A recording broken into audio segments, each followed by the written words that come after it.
Agradecer a Bem-vindo. presença dos dois professores, o Arnaldo, Pedro Paulo. Vamos falar um pouco sobre a refrativa, né? Dicas aí da prática diária, atualizações.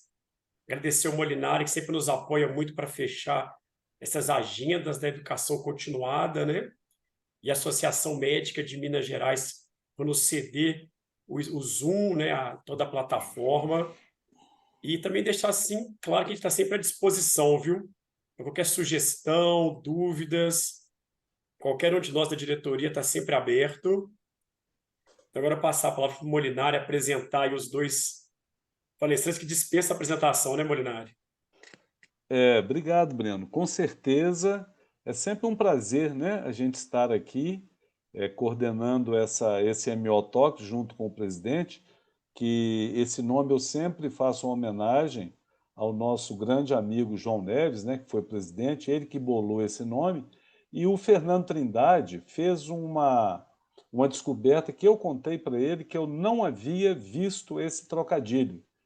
É como se fosse assim, SMO Talks, poderia ser Small Talks, assim, dentro do jargão do inglês, né?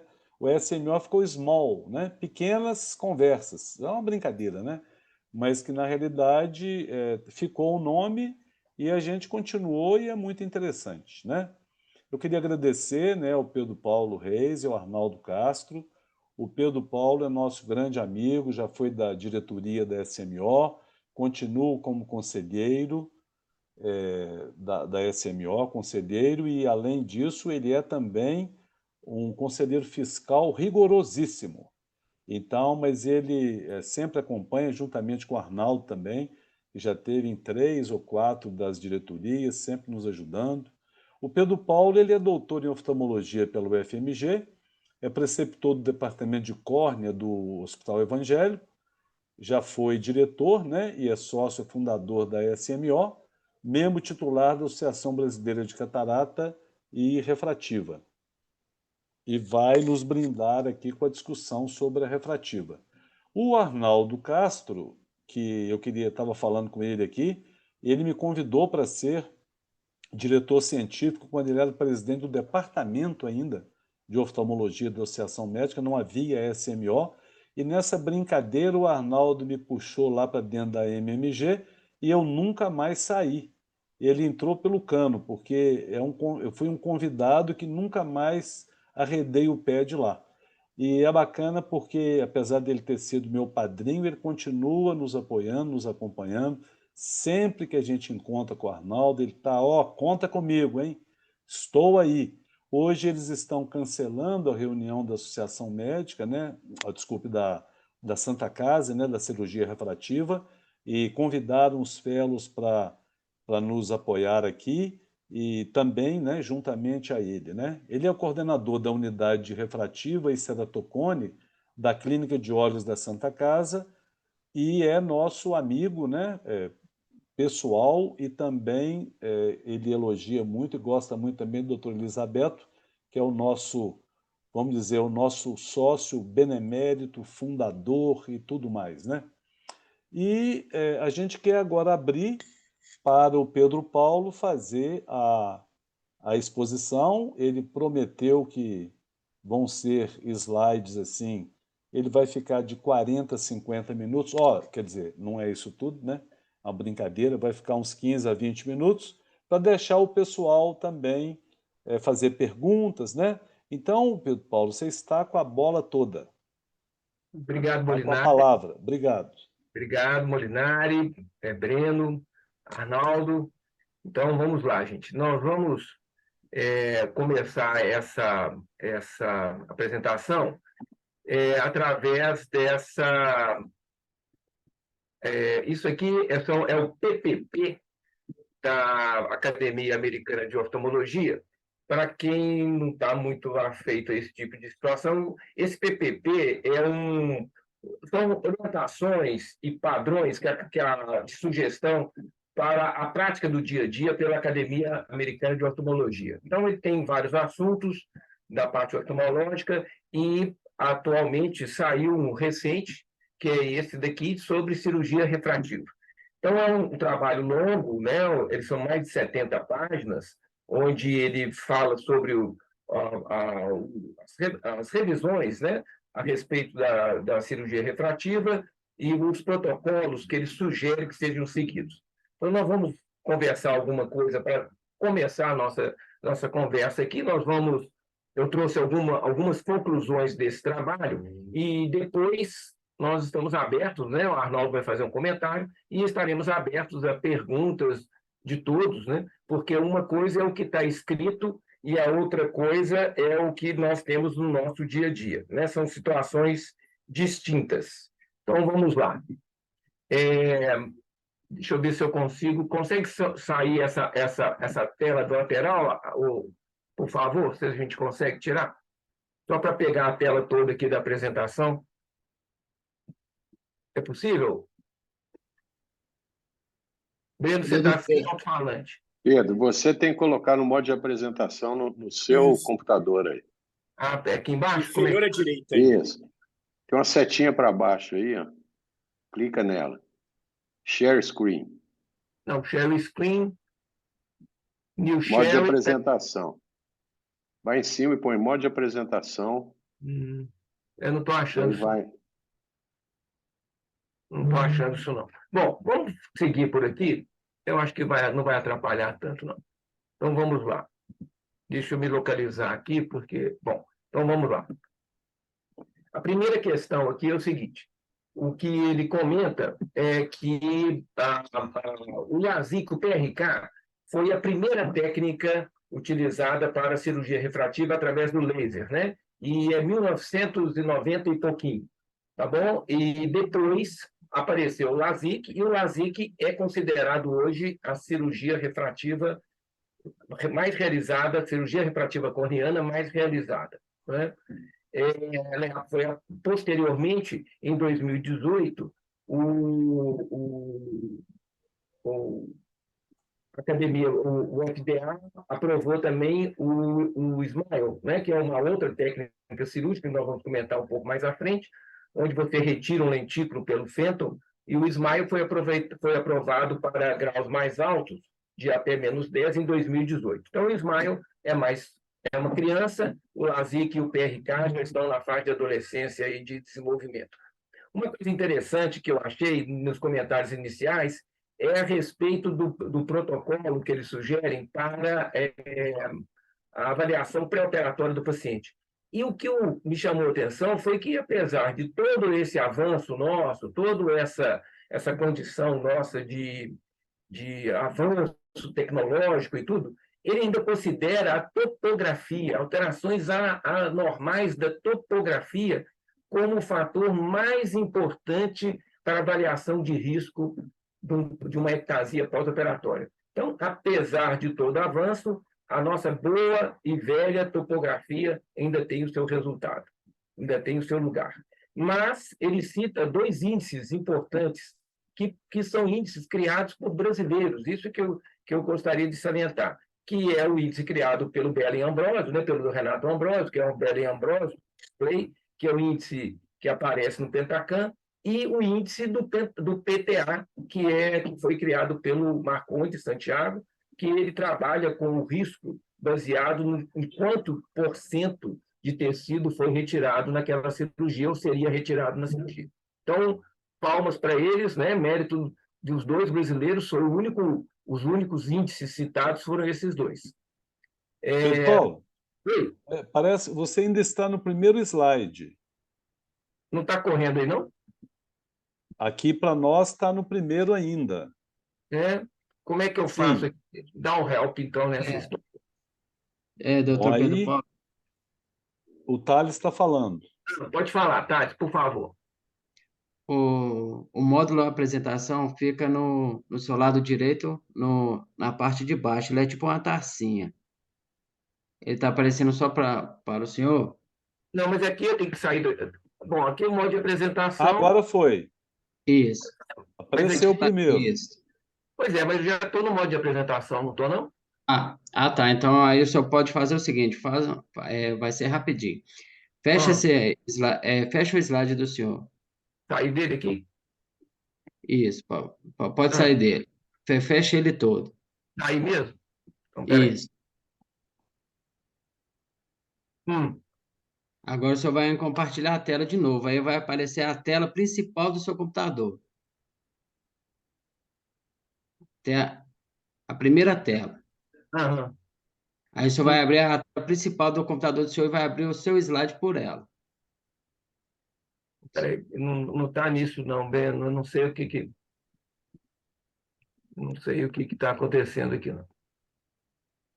Aí o senhor vai, Ah, o senhor vai colocar em compartilhamento de tela, vai aparecer umas telazinhas, não vão? É Aí o screen senhor vai no share. quadrado. Isso, click share. Aí o senhor vai na que tá escrito tela.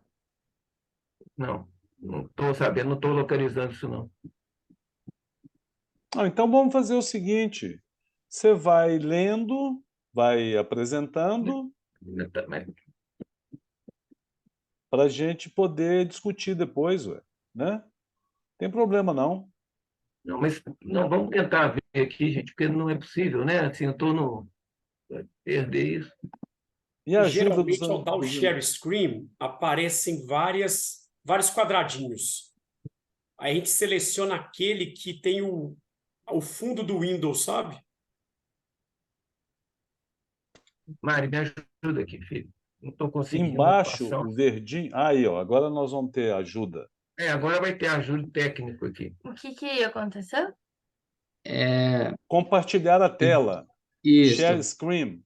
Mas é a apresentação, né? Que você tá vendo. É, Essa Aí, daqui não. os slides não estão rodando. Tá bom.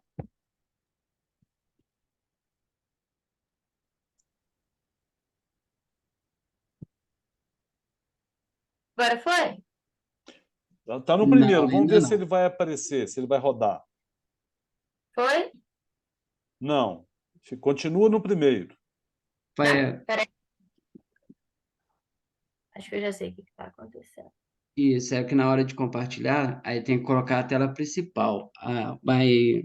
Você vai entrar em share screen, vai aparecer um tanto de quadradinho. Vê Isso, se perfeito. agora. Agora foi. Bom, depois você me conta o que é. Foi? Isso, isso. E como é que eu tiro isso daqui do lado? Vai ficar Não, aí, não vai. precisa tirar, não. Tá É bom sobre- assim. Não, aqui. Aqui. Pronto. Tá pequenininho. Tá. Ok. Tá? Tá bom. Foi? Foi. Beleza. Então tá bom. Ótimo. Então agora foi? Tá Tá, ainda. o segundo slide já, terceiro. Tá. Então, peraí. Então, só uma coisa interessante aqui. Vamos voltando, gente. Então, a questão do lazer, que nós já comentamos, a respeito da topografia. Aí, agora começam as avaliações da característica técnica de cada cirurgia, né? E nós temos aqui o seguinte: o LASEK, que é uma técnica que a gente usa pouco no Brasil, PRK e LASIK, são bem efetivos e têm efetividade semelhante para a correção da miopia, né? E não existe diferença nos resultados na técnica utilizando o wavefront convencional ou o wavefront guiado por o wavefront optimizado, que são técnicas diferentes do uso do laser, como que o laser vai atuar. Então, não há uma diferença nesse sentido dos resultados, vou tirar isso daqui um pouquinho, dos resultados entre técnicas, né? No estudo, comparando no mesmo paciente, ele sendo operado por PRK em um olho e o LASIK no outro olho, no LASIK guiado por wavefront, a recuperação visual foi mais rápida no LASIK do que no PRK. Então, 88% dos pacientes operados pelo LASIK estavam com 20/20 ou melhor no primeiro mês, e só 48% do PRK atingia esses valores. Isso é sabido e é uma característica e um certo problema do PRK quando comparado ao LASIK. Porém, aos 6 meses, a acuidade visual estava similar e excelente em ambos os grupos, o LASIK com 92% de 20/20 ou melhor, e um PRK com 94% de 20/20 ou melhor.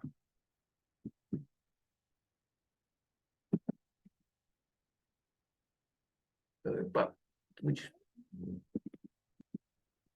aí que deu uma travada aqui no meu... Alô? Você está me ouvindo? Sim, perfeito. É porque travou, irmão. Agora, a respeito da regressão, quer dizer, como que é o estudo a longo prazo dessas cirurgias, né? Elas são efetivas a longo prazo? Então, nesse estudo aqui, ele acompanhou pacientes com 10 a 12 anos de pós-operatório, né?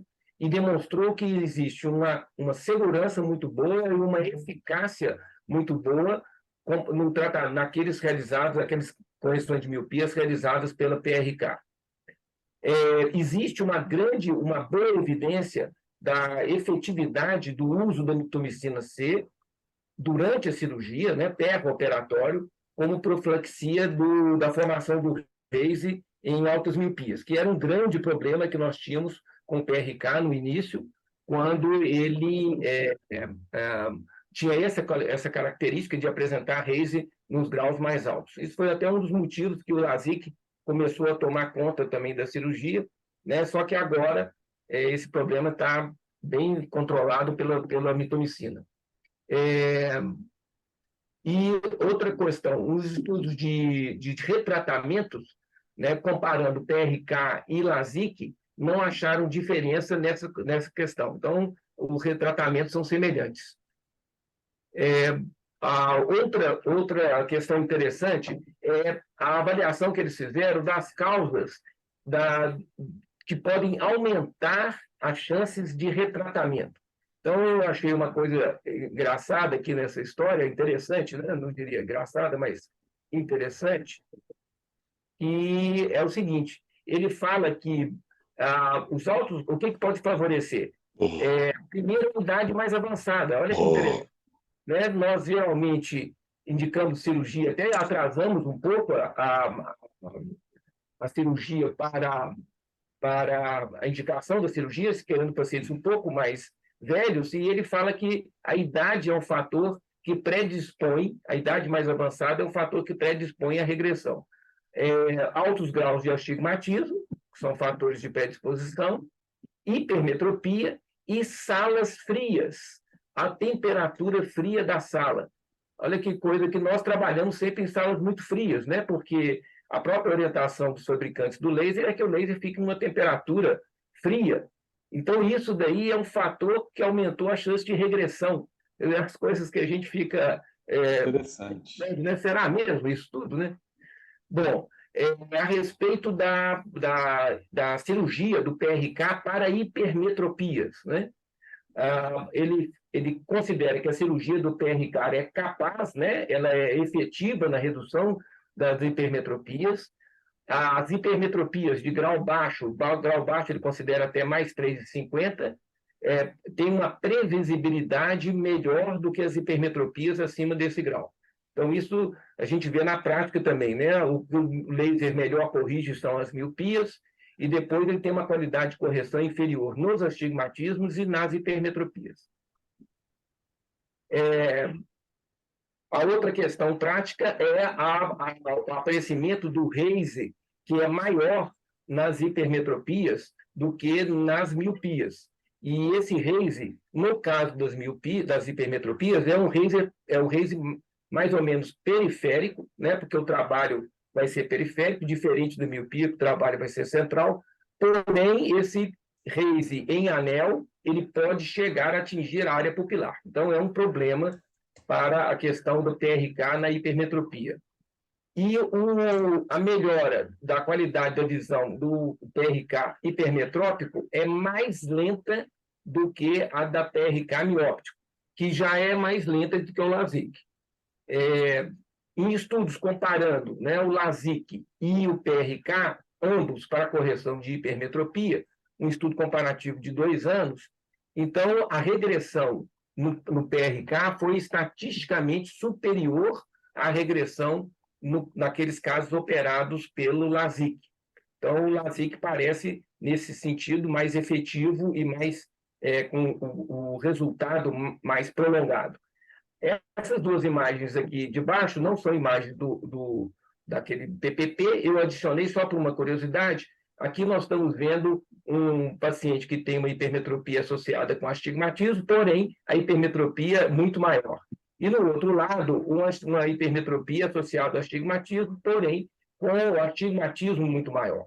Esse é o desenho do trabalho que o laser vai fazer aqui para corrigir, e a gente percebe que o trabalho é basicamente periférico, né? Ele respeita a zona central, ele usa pouco a zona central, por isso que o laser é periférico. E quando você tem um astigmatismo associado à hipermetropia, ele faz um trabalho muito tórico, muito parecido com o astigmatismo mióptico. E com uma diferença de que ele vai trabalhar também menos na área central. Então, isso é um fator interessante, porque muitas vezes o paciente tem uma espessura central fina, que talvez contraindique uma cirurgia refrativa para miopia, mas pode ser operado numa cirurgia para hipermetropia, porque a área central vai ser pouco ablada, o tecido vai ser pouco removido. A periferia é mais importante nesse caso do que a área central. Quanto à correção do astigmatismo, então, ele foi visto aqui num controle de 6 meses, que 63% a 86% dos pacientes submetidos estavam dentro desse mais ou menos próximo do objetivo cirúrgico, né? E obtinham de 82% a 94% uma acuidade visual sem correção de 20/40 ou melhor. Então, de novo, falando a respeito da capacidade de correção do laser, que é muito mais eficiente na miopia do que propriamente na hipermetropia, no astigmatismo. Quanto à dor, que é um grande problema que a gente tem, né, que eu acho que valeria a pena até a gente abrir para discussão aqui, que é um dos grandes senões do PRK, né, o desconforto pós-operatório, que acontece em todos os pacientes com intensidade diferente. O que ele sugere para o controle, né? Anti-inflamatórios não esteroides orais associados à medicação opioide, né? Então, analgésicos orais e anti-inflamatórios orais, analgésicos tópicos, né? Compressas frias, a lente de contato após a cirurgia e o anestésico tópico diluído. Aqui eu achei interessante, porque eu faço isso há muito tempo, quem me ensinou foi o doutor Gilberto Guimarães, mas eu fazia um pouco escondido, né? Que é você diluir um pouco do anestésico em um colírio de lágrima artificial e deixar o paciente usar nas primeiras 24, 48 horas. E você vê aqui que, para minha surpresa, ele está aí e a própria academia sugere o uso disso, né? Então, fiquei satisfeito. Outra questão prática, a comparação entre os phantom lasers, né? O flap feito por phantom laser e o flap feito por microceratum. E ele vê que não há diferença nessa criação do flap pelo phantom laser ou pelo microceratum, né? Uma revisão sistemática de LASIK desde 2000, né? Refere que 75% a 100%, com a média de 92% dos olhos operados para miopia ou miopias e astigmatismo, ficam entre mais ou menos da refração-alvo, né, que seria a independência de óculos, né? As miopias baixas e moderadas tiveram uma correção melhor do que as altas miopias, né? Os laser in situ para hipermetropia, com uma refração de pré-operatória até 6, que eu achei muito, né? Porque nós vimos que até 3,5 era considerado razoável, eles atingiram em torno de 86% a 91%, com média de 86 olhos, né? 86% dos olhos, dentro desse alvo de mais ou menos 1, que eu achei até muito, né? Mas, ok, está valendo, né? Comparando o LASIK e o PRK para a hipermetropia, ambas são consideradas eficientes, são consideradas seguras para baixas hipermetropias, baixas a moderadas hipermetropias. Entretanto, né, o PRK para hipermetropia foi associado com mais dor pós-operatório, que é sabido, o LASIK não tem dor praticamente nenhuma, e tem uma hipermetropização, uma miopização inicial, e deixa eu ver aqui o que ele está comentando, e um atraso na estabilidade refracional quando comparada com o LASIK hipermetrópico. Então, parece que o LASIK hipermetrópico tem vantagens sobre a hipermetropia hipermetrópica, né? O laser in situ ceratomileusis, quer dizer, o LASIK está associado com maior regressão em hipermetropias do que em miopias. Então, de novo, reforçando que a miopia é realmente a técnica, a correção da miopia é onde nós temos o melhor resultado com as técnicas operatórias, né? As hipermetropias e os astigmatismos têm lá seus problemas. O porquê que existe uma regressão mais frequente nos casos operados de hipermetropia ainda não está muito claro, mas existem algumas suspeitas, e elas são a hiperplasia epitelial, quer dizer, o epitélio torna-se hiperplásico na periferia, corrigindo a curva, né, e comprometendo o resultado cirúrgico.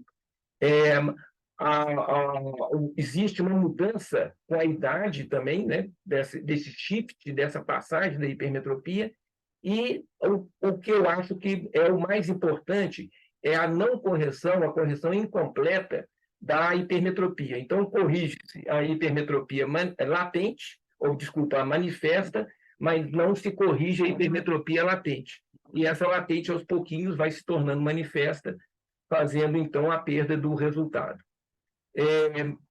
Esse estudo aqui, em 2017, ele mostra que 99% dos pacientes submetidos à cirurgia de correção, ele dividiu em dois grupos, os grupos de pacientes militares e os civis, né? 99% dos militares e 96% dos pacientes civis que foram submetidos à cirurgia de correção de miopia, tiveram a acuidade visual não corrigida melhor ou superior a 20/20. Então, um resultado muito bom. E a taxa de insatisfação com a cirurgia variou de 1 a 4% na insatisfação quanto ao resultado visual final e de 1 a 2% quanto à cirurgia em si. Então, é uma cirurgia que teve um resultado excepcional, excelente, com muita satisfação, né? Quanto à ectasia pós-operatória, que é o nosso grande medo, né? O nosso grande pavor de fazer uma ectasia iatrogênica. Ela ainda não tem as causas especificamente definidas, nós estamos falando após LASIK, né? Mas ela varia entre 0,04% a 0,6%, é um risco muito baixo, mas ele ainda está sujeito às variações dependendo da seleção do paciente, com a metodologia que você usa para selecionar esse paciente de risco maior.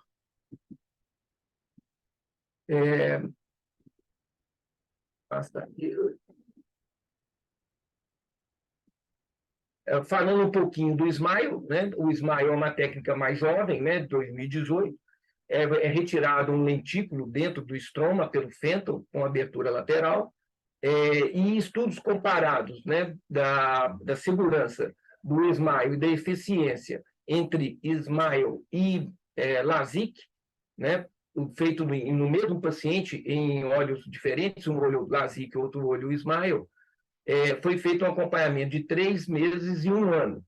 Aos 3 meses, 99% dos pacientes que foram submetidos ao SMILE e o LASIK, respectivamente, né, o SMILE 97%, peraí, deixa eu só rever aqui, gente, 99% dos pacientes submetidos ao SMILE e 97% dos pacientes submetidos ao LASIK estavam com o equivalente esférico final dentro daquela margem que eles consideram de segurança, que é de mais ou menos uma dioptria do objetivo, né? 100% dos pacientes de ambos os grupos obtiveram acuidade visual sem correção, 20/40 ou melhor, e nos casos específicos do Smile, 84% deles tinha 20/20 ou melhor, e no LASIK, 87% tinha uma acuidade visual de 20/20 ou melhor, sem correção. Quando chegou no primeiro ano de cirurgia, 99% de ambas as técnicas permaneciam dentro desse mais ou menos uma correção do resultado, quer dizer, mantiveram estáveis. 85% dos pacientes submetidos ao Smile e 83% dos pacientes submetidos ao LASIK mantiveram a acuidade visual não corrigida de 20/20 ou melhor. Em estudos de meta-análise, eles chegaram à conclusão que o Phantom Laser, o LASIK Phantom Laser e o Smile são seguros, efetivos e com previsibilidade.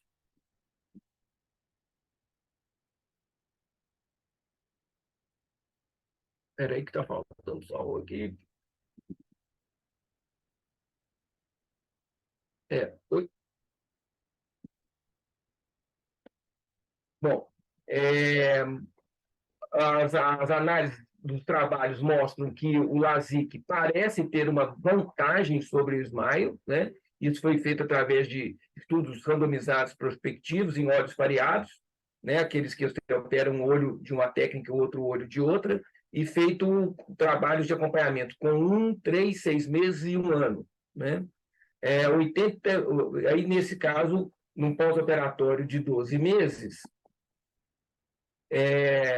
havia uma proporção significativa de olhos operados por LASIK com maior ou igual a 20/20 comparado com o Smile. Então, 94% dos pacientes submetidos ao LASIK obtiveram essa acuidade visual de 20/20 maior ou igual a 20/20 sem correção, comparado com 83% do Smile. Então, isso foi significativamente, tem um valor significativo.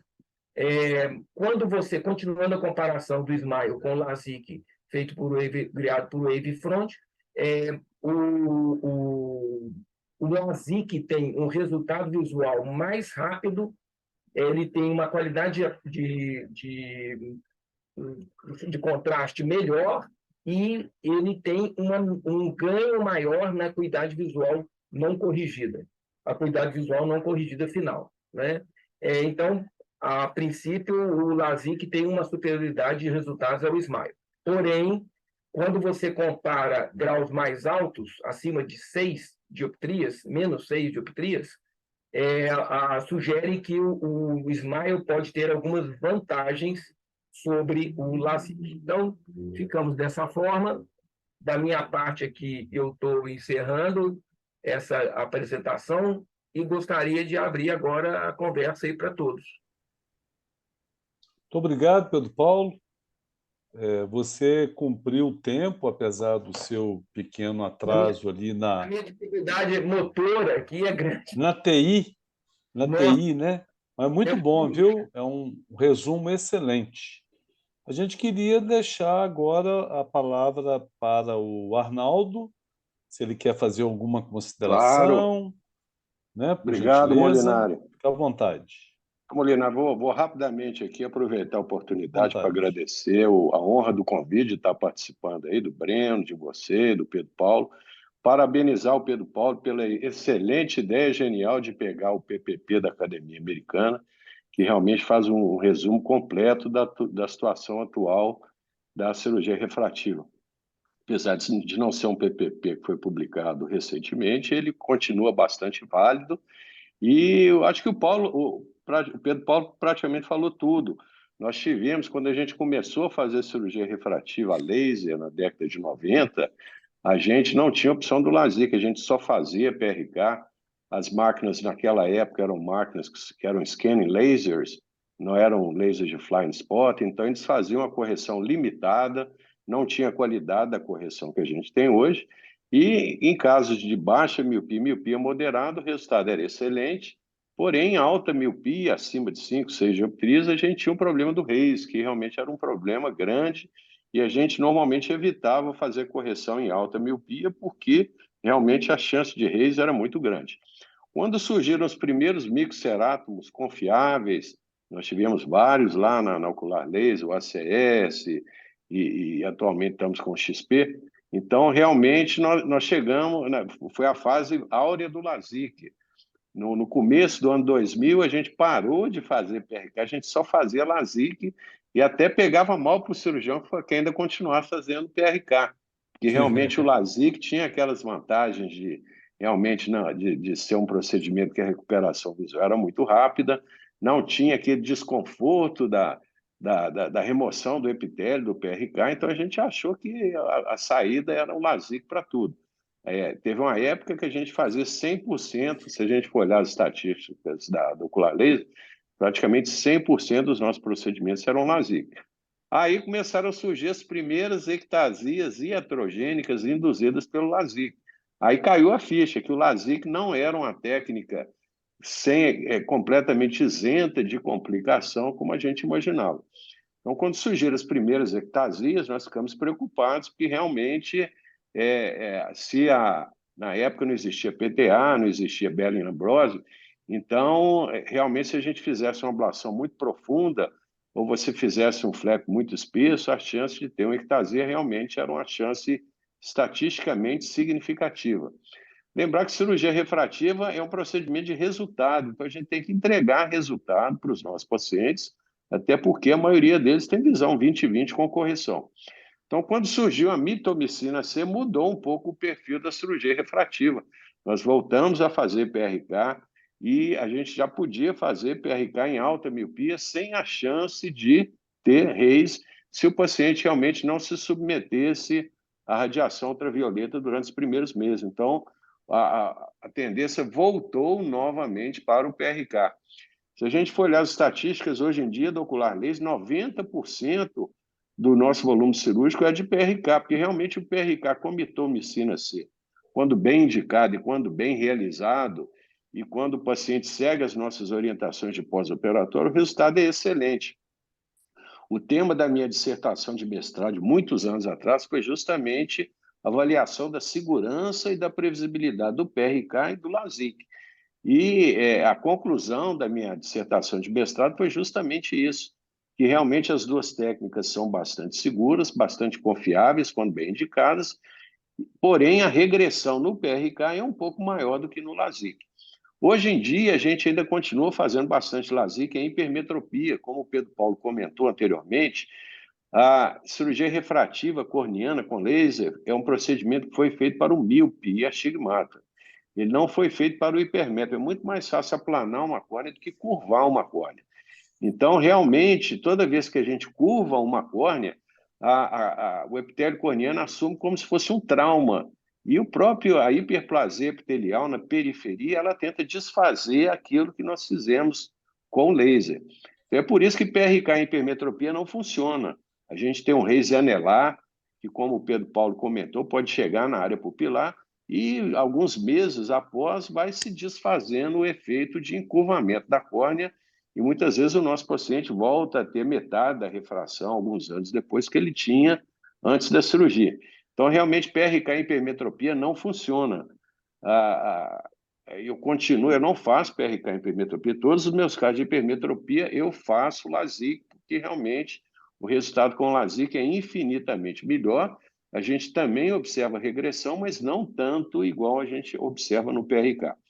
Nós temos um laser agora, que é um laser que faz um tratamento transepitelial, que chama Streamlight, que ele até pode ser usado para baixas hipermetropias.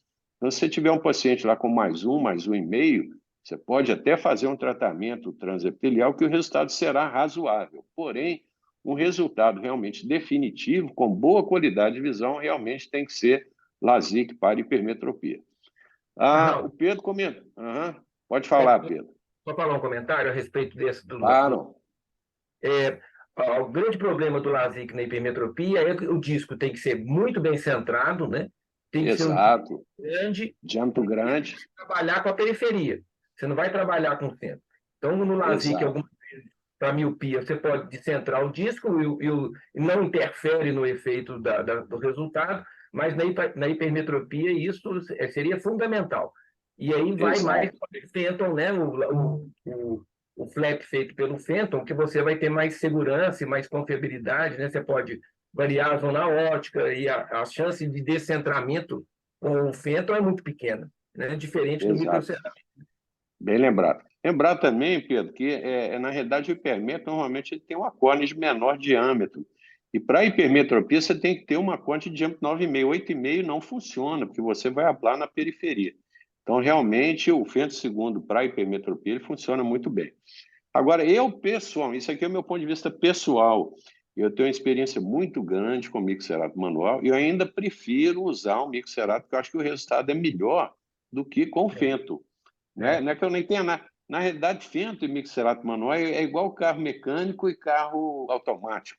Se você tem uma experiência grande com carro mecânico e te dá um carro automático, é claro que em termos de tecnologia, um carro automático ele é superior ao mecânico. Mas em algumas situações o mecânico ele é mais vantajoso do que o automático. Você nunca vai ver uma Ferrari de câmbio automático, ela é de câmbio mecânico. Então, na realidade, eu pessoalmente ainda prefiro o mixerato, porque o mixerato nas minhas mãos funciona muito bem. Mas é aquilo que você lembrou. A gente vai hablar na periferia. Então, se o paciente realmente tem um diâmetro pequeno, corneano, muitas vezes não dá para fazer um flap de 9,5, tem que ser 8,5. E 8,5 não é legal para hipermetropia. Já com o Fenton, você pode customizar o diâmetro do seu flap da maneira que você quer. Você pode ter um rente superior, nasal, temporal, e você não fica preso em diâmetro de 8,5 ou 9,5. Você pode fazer um diâmetro intermediário, de acordo com o diâmetro da córnea do paciente.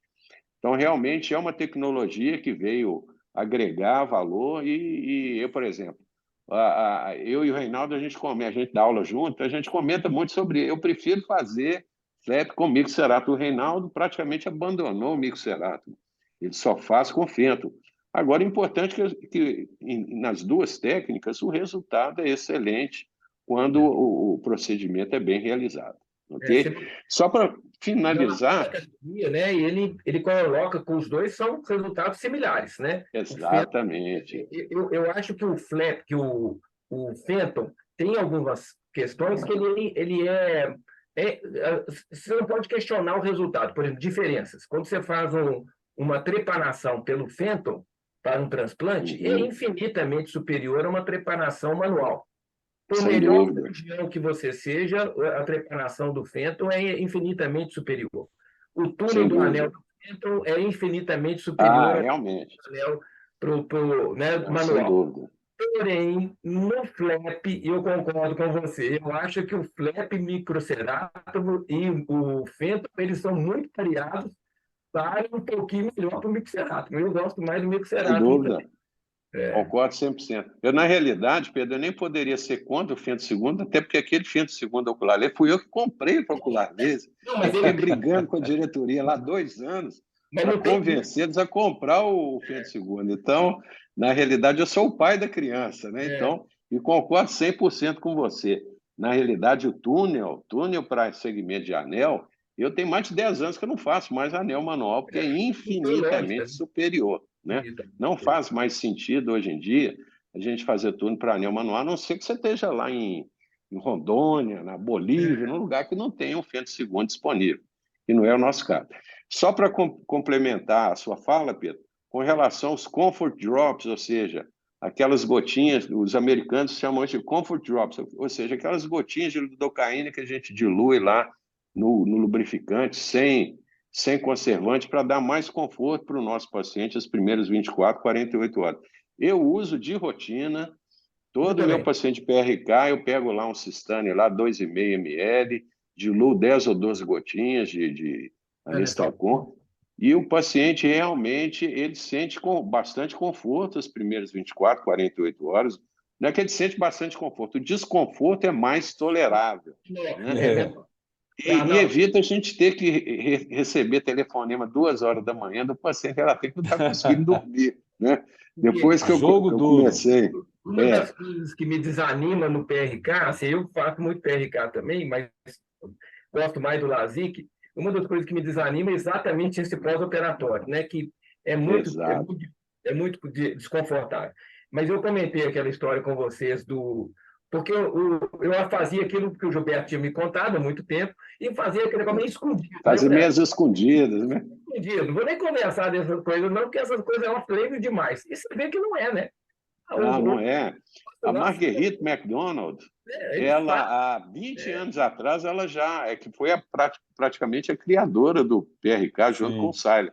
É, Ela já, 20 anos atrás, ela já recomendava a diluição de algumas gotinhas de anestalcon, de lidocaína, proparacaína no lubrificante. E vou te falar, a minha incidência de complicação é zero. Nunca tive nenhum paciente que também. tivesse qualquer tipo de erosão ou melting pelo uso do anestésico, né? Nessa Ao concentração contrário forma, né? dos anti-inflamatórios não hormonais. Eu não uso anti-inflamatório não hormonal no pós-operatório imediato, porque realmente a chance de melting é grande se o paciente usá-lo abusivamente. Eu É, acho que os anti-inflamatórios não hormonais você pode até usar na lente terapêutica. Você pode diluir ali um acular ali na lente terapêutica para embeber, para fazer um soaking da lente. Mas dar um anti-inflamatório não hormonal, principalmente nepafenaco, para o paciente usar as primeiras 24, 48 horas, eu não faço, porque realmente a incidência de complicações e incidência de Reis é enorme. Eu não sei se você se lembra, quando a Alcon relançou o Nevanac no Brasil, sei lá, uns 15 anos atrás, eles deram uma quantidade enorme de nepafenaco para a gente lá na Santa Casa, e nós utilizamos de rotina no pós-operatório lá de PRK, de uns 30 pacientes lá. Todos esses 30 pacientes que nós usamos, o nepafenac, eles tiveram Reis. Eu tive que retratar a maioria deles. Então, hoje em dia, eu não uso mais, em hipótese alguma, anti-inflamatório não hormonal no pós-operatório imediato do PRK, que realmente a incidência de complicação é grande.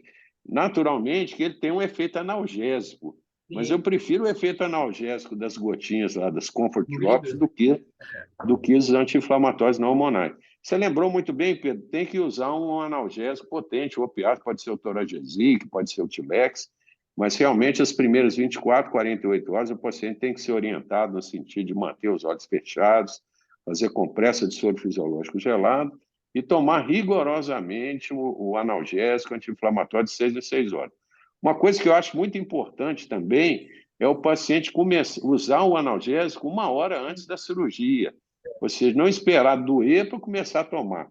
O meu paciente de PRK, ele recebe lá um Toragesic e um Bromazepam, ele tem que chegar 1 hora antes na ocular laser e ele tem que tomar 1 hora antes da cirurgia, até para ele ter um pós-operatório mais tranquilo, tá bom? Só para finalizar, lembrar que nós estamos com um novo equipamento de diagnóstico no ocular laser, tá? Que é um equipamento que mede a bioelasticidade da córnea, que é o ST Corvis, que vai nos auxiliar bastante na avaliação, tanto de glaucoma como para a cirurgia refrativa. Então, é um recurso a mais que a gente tem lá para os nossos cirurgiões, para poder avaliar aquele paciente que eventualmente tem um cone incipiente, que tem uma córnea mais fina, se a bioelasticidade da córnea dele é normal ou não. Esse equipamento já está disponível lá no Ocular Laser, quem quiser ir lá conhecer, as nossas técnicas já sabem utilizar.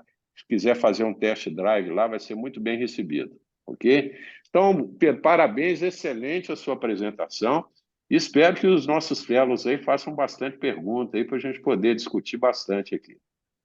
Então vamos lá. Antes dos fellows, eu queria fazer uma perguntinha também. Claro. Apesar de vocês já terem respondido tudo, mas você estava falando aí nas gotas, né? De Isso. colírios. Uma outra pergunta é o seguinte: como que é a rotina sua e do Pedro Paulo em relação ao antibiótico profilático, se vocês usam ou não? Como que está Aham. essa atualidade? Olha, eu faço o seguinte, normalmente eu inicio o antibiótico 24 horas antes, até para ter certeza que o paciente vai usar no pós-operatório imediato. Na época que eu não usava o antibiótico profilático, era muito comum o paciente chegar no primeiro dia de pós-operatório e ainda não ter nem comprado o antibiótico para começar a utilizar. Então, eu acho extremamente importante que ele inicie 24 horas antes. Então, eu normalmente passo o Vigadex mesmo, não é nem o Vigamox. Peço o paciente para usar, começar 24 horas antes, e ele usa de 3 em 3 horas durante o período de tempo que ele estiver acordado. Então, com isso, eu tenho certeza de que ele vai estar usando no pós-operatório e que ele já vai ter uma cobertura antibiótica antes do procedimento. A nossa incidência como você tem muita experiência em infectologia, Molhado, você sabe que cirurgia refrativa a gente não pode ter risco de infecção em hipótese Zero. alguma. Então, a gente Verdade. tem que usar o melhor antibiótico possível e eu prefiro começar 24 horas antes. Também E acho você usa, imprescindível, desculpe, eu uso normalmente associado ao corticoide ou ele eu uso separado? associado ao corticoide. Eu prefiro Tá. usar porque, se você, na realidade, do ponto de vista farmacológico, faria até mais sentido a gente entrar com um antibiótico isolado. Mas muitas vezes o paciente confunde. Se você prescreve lá uma dexametasona e um Vigamox, muitas vezes ele vai usar a dexametasona no lugar do Vigamox. Então, se ele está usando o Vigadex, apesar de não ser do ponto de vista farmacológico o ideal, eu tenho certeza que ele está utilizando a medicação. Então, eu nunca tive nenhum caso, nos últimos 15 anos, não me lembro de nenhum caso que eu tive de ceratite em cirurgia refrativa. Então, eu acho que funciona bem e essa é a maneira que eu tenho feito. Com relação a colírio, o colírio anestésico, eu pego lá um Cistane ou um outro lubrificante sem conservante e para cada 2 ml do lubrificante eu coloco 12 gotinhas de lidocaína ou proparacaína. E recomenda ao paciente usar de 2 em 2 horas, se tiver dor, as primeiras 48 horas. Se ele usar abusivamente, vai acabar antes da hora. Então, não corre o risco de ter uma toxicidade pelo anestésico, porque realmente o volume é bastante pequeno. E tem Vocês funcionado bem. utilizam, desculpe, vocês utilizam o álcool na desepitelização do PRK?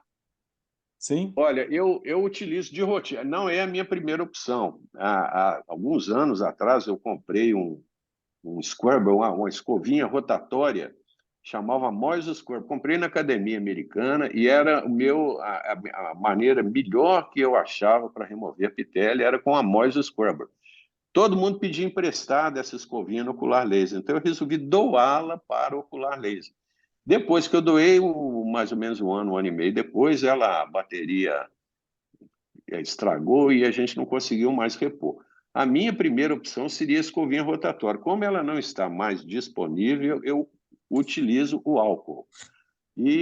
Na realidade, eu acho que muito do desconforto do pós-operatório do PRK está É o álcool. relacionado ao uso do álcool.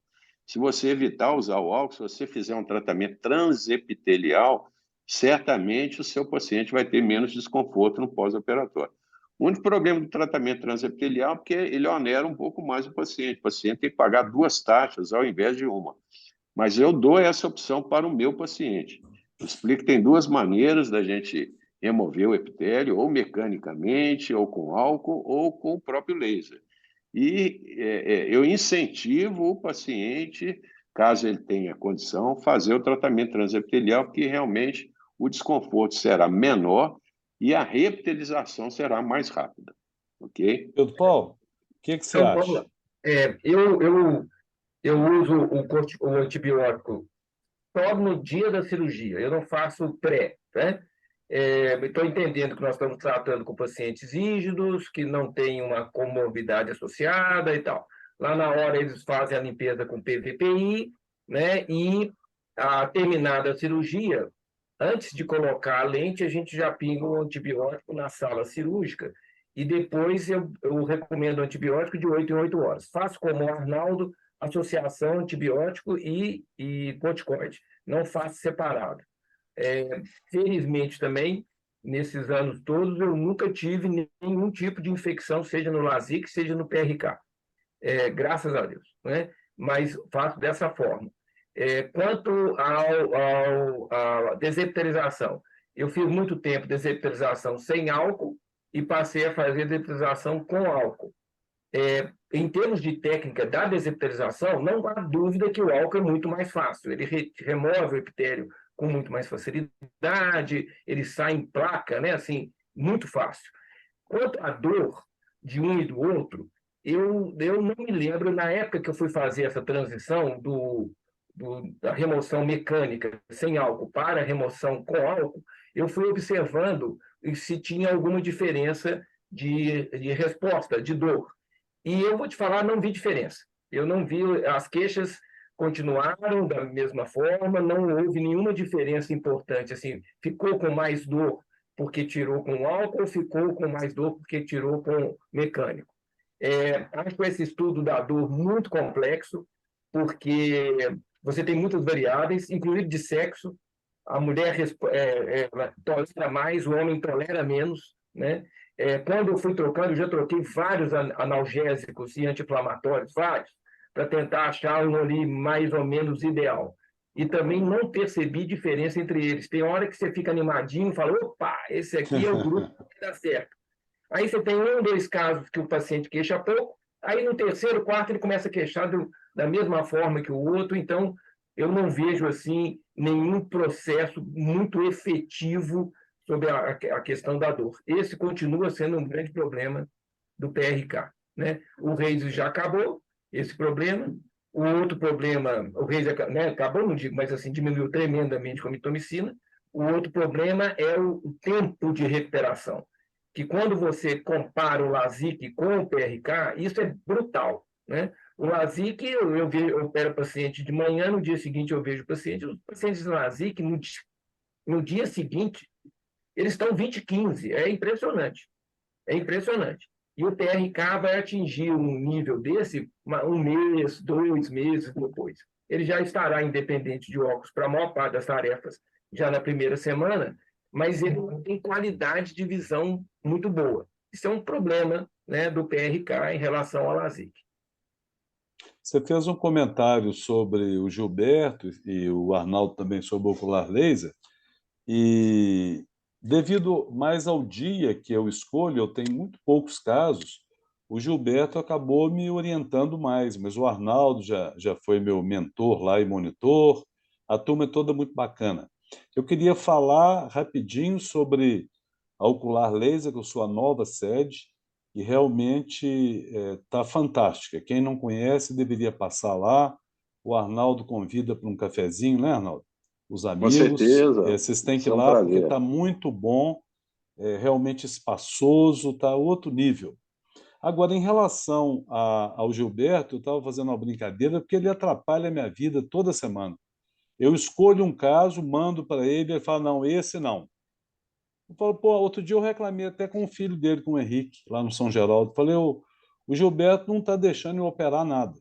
Mas isso é uma brincadeira que a gente faz carinhosamente, porque todos os monitores lá do Ocular Laser, extremamente competentes, não estou enchendo a bola de ninguém, a gente discute com cada um, isso é uma equipe, é uma medicina de alto nível.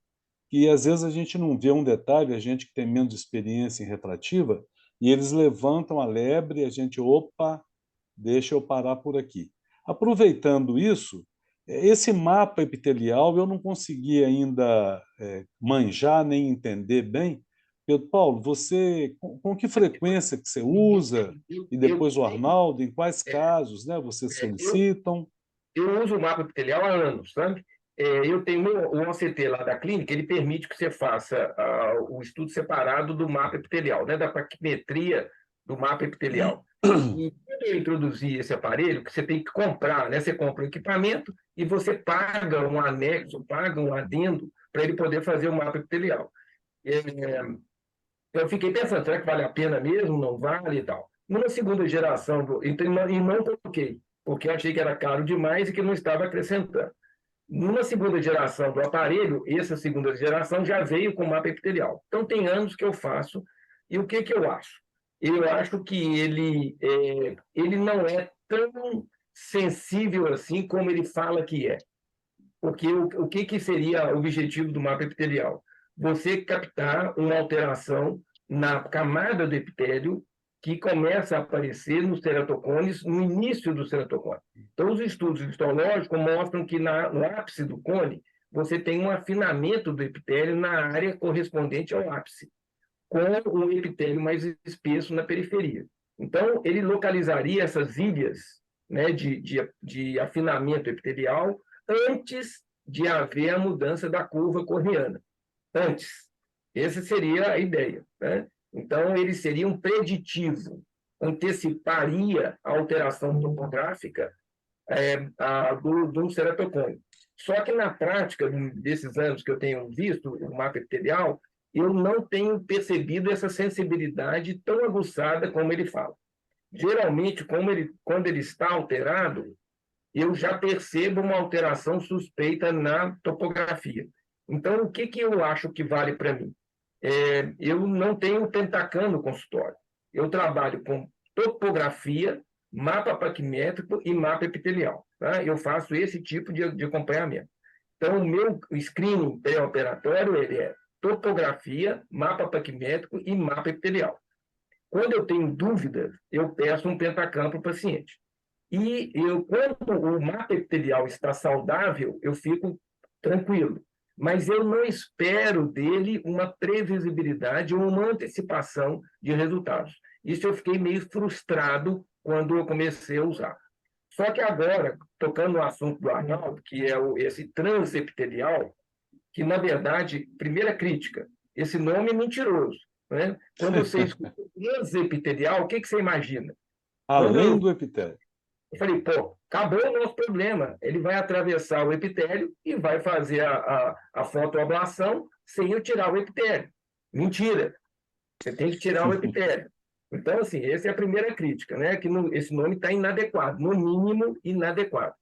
Segundo, é que quando você vai fazer a programação, isso o Arnaldo já tem uma experiência nesse caso, ele pode até complementar. Quando você vai programar a primeira fase da transepitelização, você tem que programar a espessura do epitélio, aí vem uma crítica, porque você pode programar com uma espessura padrão, que é em torno de 50 micras, ou você pode fazer através da programação do mapa epitelial, que aí é o mais correto, quer dizer, para aquele paciente, qual é a espessura de epitélio que eu vou remover. E o ideal seria, no futuro, fazer quase que como uma topoguiada, quer dizer, você colocaria o mapa epitelial daquele paciente e um laser faria no mapa epitelial, faria a tirada do epitélio baseado no mapa epitelial, porque não é só o mapa médio, você tem diferença do epitélio da metade superior para a metade inferior. Então, isso é uma característica que todas as córneas têm. Então, quando você for fazer, se for caminhar para o transepitelial, eu acho que um dos cuidados é fazer o mapa epitelial prévio dele, para poder programar no laser não uma espessura padrão, mas a espessura daquele paciente que você vai trabalhar. O que você acha, Arnaldo? Arnaldo, acrescentando... Peraí, antes de você falar, Arnaldo, peraí, só um minutinho.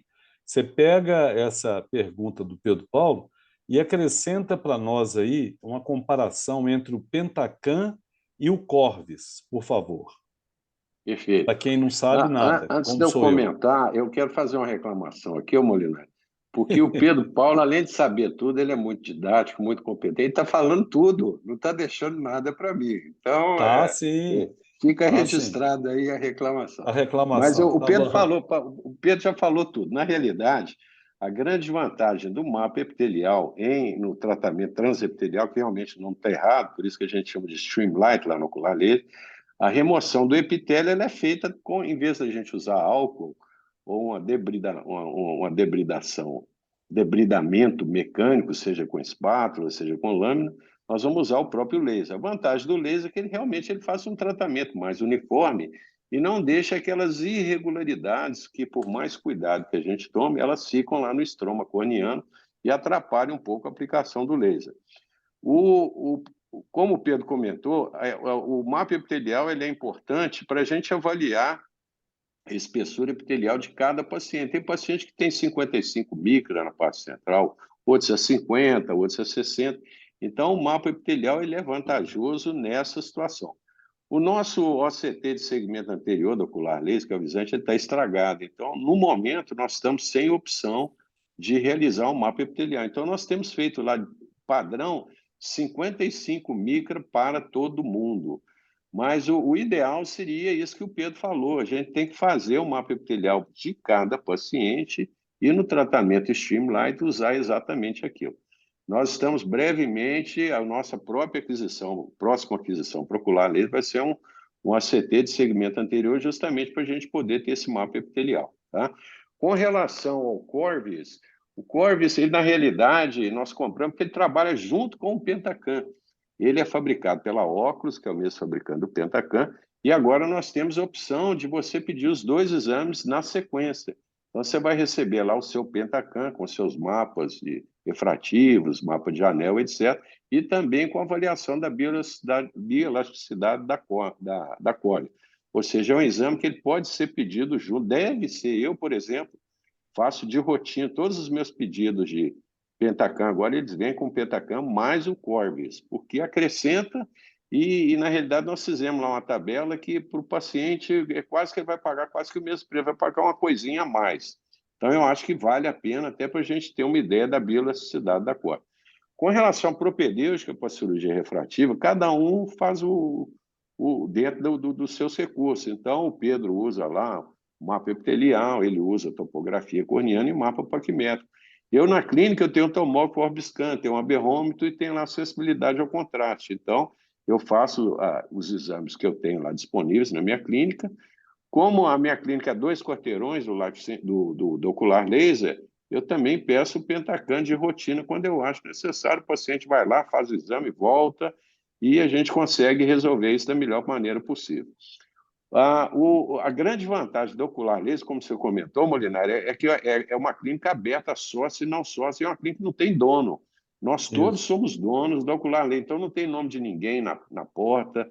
Você pode ir lá, a nosso staff ele é orientado para tratar todo mundo da melhor maneira possível e dar aquela assistência, e você tem certeza que vai fazer o exame e vai voltar para você, ou seja, não tem nome de ninguém na porta, não tem folhetim, não tem cartãozinho de ninguém. Então, é uma clínica aberta a todos, né? É excelente mesmo.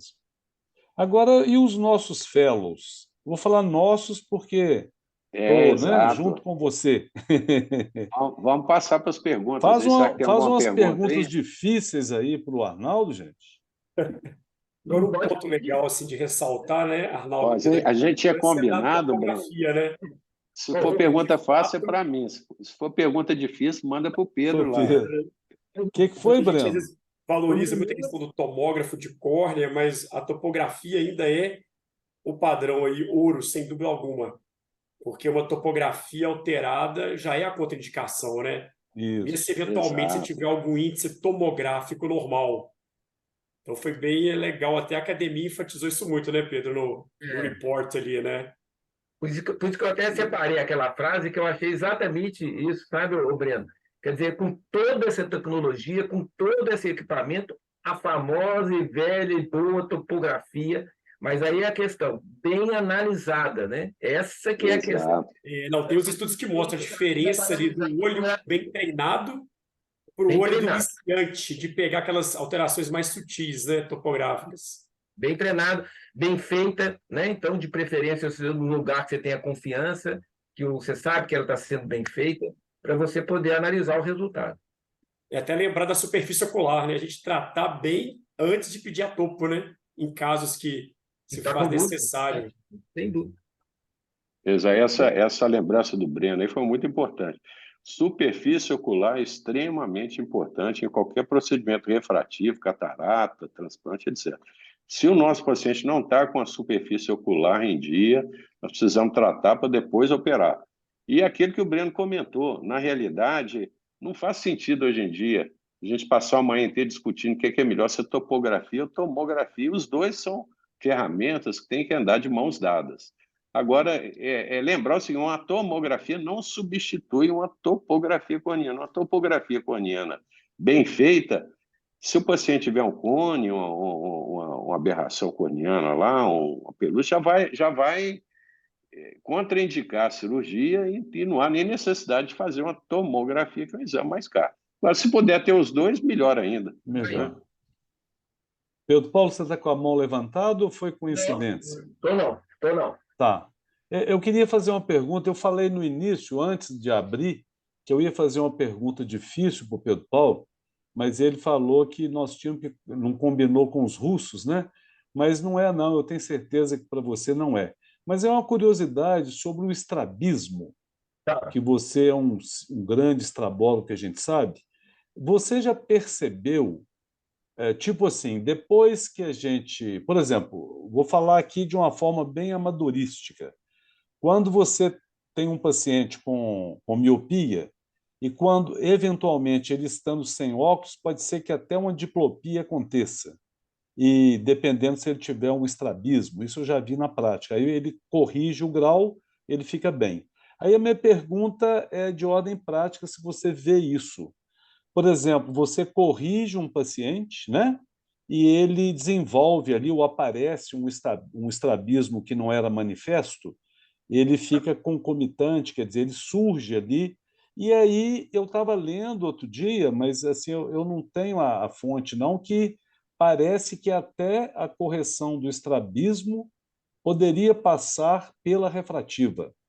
Aí eu falei, bom, aí eu estou te perguntando assim, realmente se você já ouviu, se você já acompanhou, se os colegas aí tem alguém, né, que tenha visto, porque a cirurgia, ela parece que no estrabismo horizontal, né, parece que dá um contexto assim clínico valioso para você até melhorar aquele estrabismo com uma correção se for um estrabismo horizontal. Foi isso que eu entendi, mas eu queria algum comentário seu.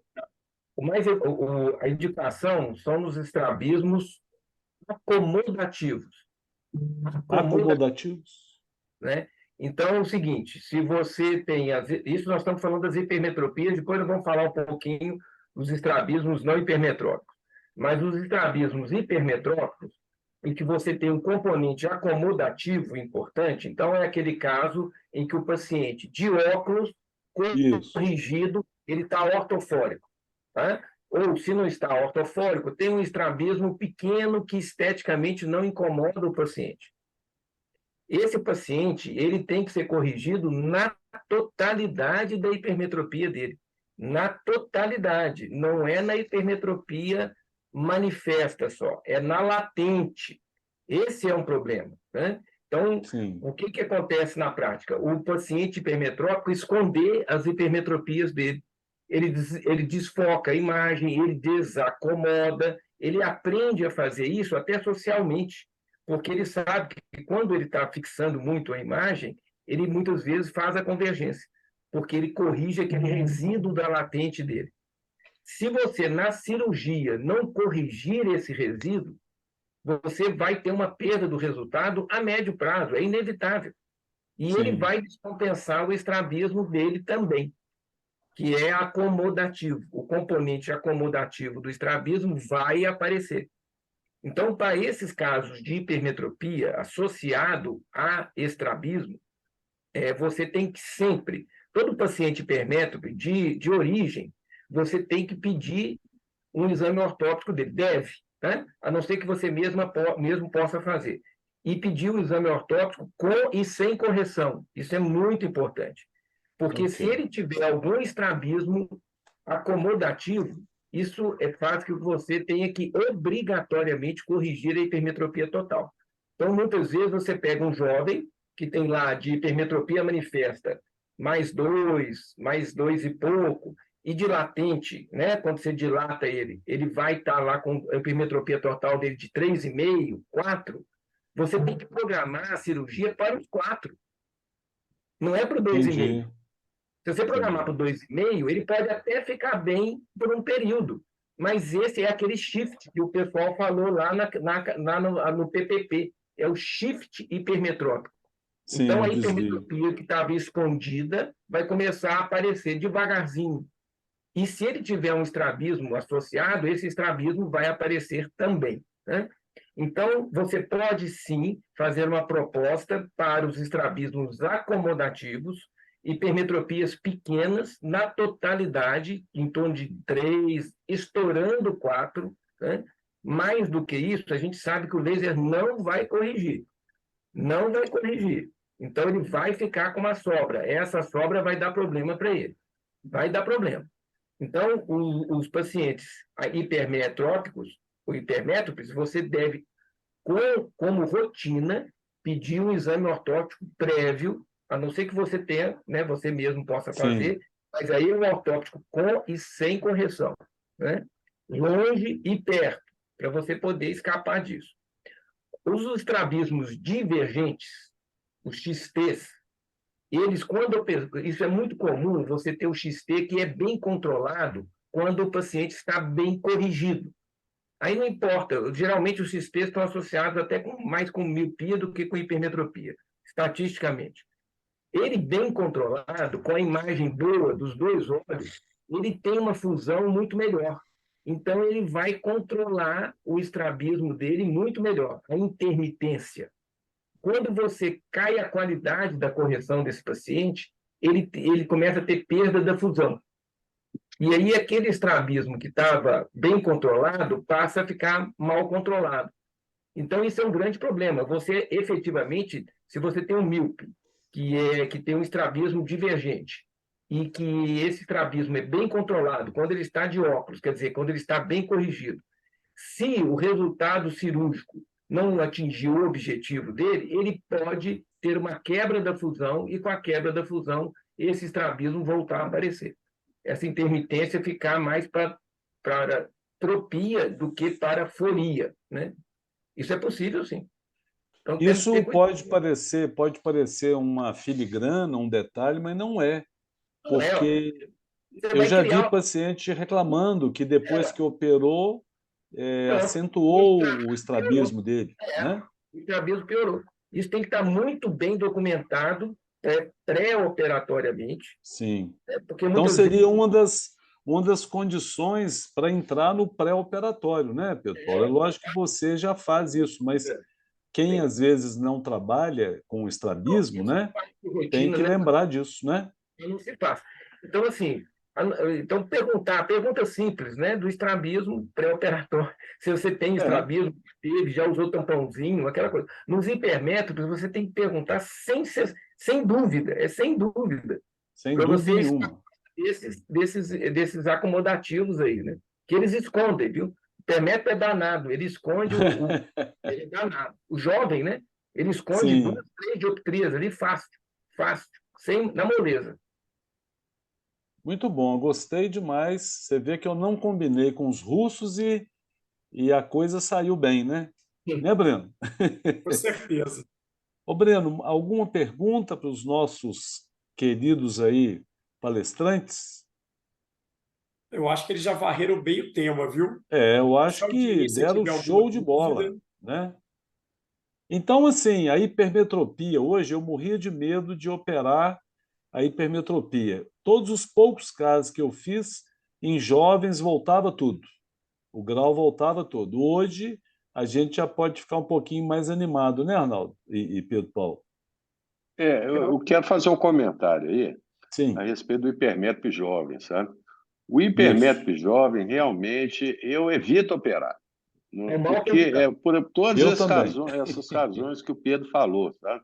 O hipermétrope jovem, muitas vezes ele tem uma reserva acomodativa boa, então se ele tem lá uma hipermetropia de +2, +2,5, muitas vezes ele nem usa óculos, ele usa óculos eventualmente para as telas eletrônicas. Então, você operar um paciente desse, primeiro que você tem que fazer um LASIK, não dá para fazer PRK, você tem que delaminar a córnea dele. Segundo, como o Pedro Paulo já salientou, esse paciente, muitas vezes, se você não corrigir toda a hipermetropia, inclusive a latente, esse paciente vai voltar a ser hipermétrope daqui a alguns anos. Se você corrigir toda a hipermetropia latente, ele vai ficar míope no pós-operatório imediato. E se isso não for muito bem conversado com ele vai te amolar, porque ele vai ter dificuldade para dirigir à noite. Então, você vai causar um problema que ele não conhecia, que era o problema da miopia para dirigir à noite, baixa qualidade de visão à noite. Então, o hipermétrope jovem, realmente, a minha opinião é a seguinte, deixa ele quietinho lá. Já o hipermétrope presbita é uma maravilha. O hipermétrope presbita, principalmente do sexo feminino, aquela senhora que está aí na faixa dos 35 para 40 anos, que já está sofrendo com uma presbiopia se iniciando, e tem vergonha de usar óculos para longe, e não quer usar óculos para perto, o hipermétrope presbita ou quase presbita, eles são ótimos candidatos e eles ficam muito satisfeitos. Mas o hipermétrope... ou PRK? É o LASIK, tem que ser LASIK. Hipermetropia é igual LASIK. Então, o hipermétrope presta vale a pena porque ele vai ficar muito satisfeito. Então, você vai beneficiar. Agora, o hipermétrope jovem, Realmente não é. Eu prefiro não operá-lo. Eu até comento que assim, tem pacientes que têm que me convencer a operá-los. E o Tem que hipermétrio vender. jovem, Agora, eu prefiro não operá-lo. qual que seria a dioptria, Arnaldo, dessa jovem senhora de 35, 40? Lembrar o seguinte, olha, aquilo que eu comentei, cirurgia refrativa corneana foi feita para um míope, não foi feito por hipermétropes. Se você pega um míope de -6, -7, -8, você consegue dar uma qualidade de visão e chegá-lo perto da emetropia. Já o hipermétrope acima de 4, 5 dioptrias, você vai criar um astigmatismo irregular que muitas vezes o paciente vai perder qualidade de visão. Então, o hipermétrope bom de operar é aquele que tem até 3, 4 dioptrias no máximo. O nosso laser, ele corrige até 6 dioptrias. Se você colocar lá mais 6, usando cilindro positivo, lembrar também o seguinte, pessoal, correção de hipermetropia tem que ser LASIK e tem que ser cilindro positivo, não pode usar cilindro negativo, porque senão vai consumir tecido demais. Mas evitar operar hipermétropia acima de 3,5, 4 dioptrias, porque você vai corrigir a hipermetropia do paciente, mas ele vai perder qualidade de visão, ok? Essa seria a minha recomendação. E foi falado na academia, né? Agora, nesse resumo, né, Pedro Paulo? 3,5, exatamente mais 3,5, né? Outra coisa interessante é a associação de hipermetropia com astigmatismo, né? Quando você tem a hipermetropia esférica, com pouco astigmatismo, é mais difícil você corrigir do que quando você tem uma associação com astigmatismo.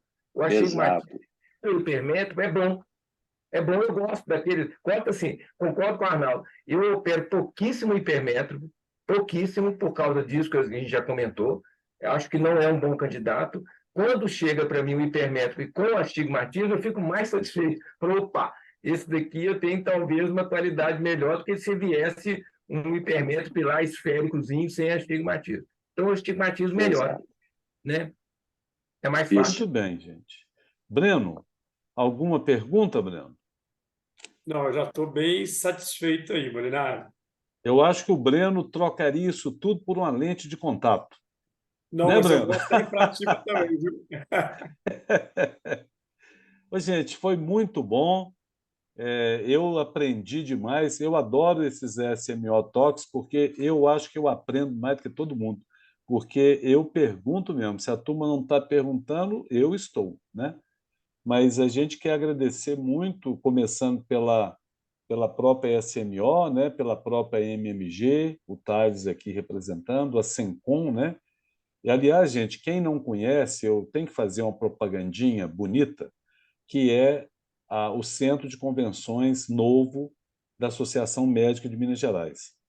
Olha, realmente o Breno tem frequentado mais vezes, né, Breno, lá nos eventos, Sim, mas sim. assim, são 1.600 lugares, gente, não pensem em outro local, não estou ganhando nada aqui não para fazer a propaganda, mas é porque está muito bacana, ele é todo modulado, sabe? Então, assim, o som está maravilhoso, o ar-condicionado e, assim, a sede nova. Até para quem estiver pensando aí num casamento ou num 25 anos de casado, né? Qualquer evento fazendo uma brincadeira, tem lá o auditório Hilton Rocha, né? Que é uma homenagem ao professor Hilton, nosso querido mentor, né?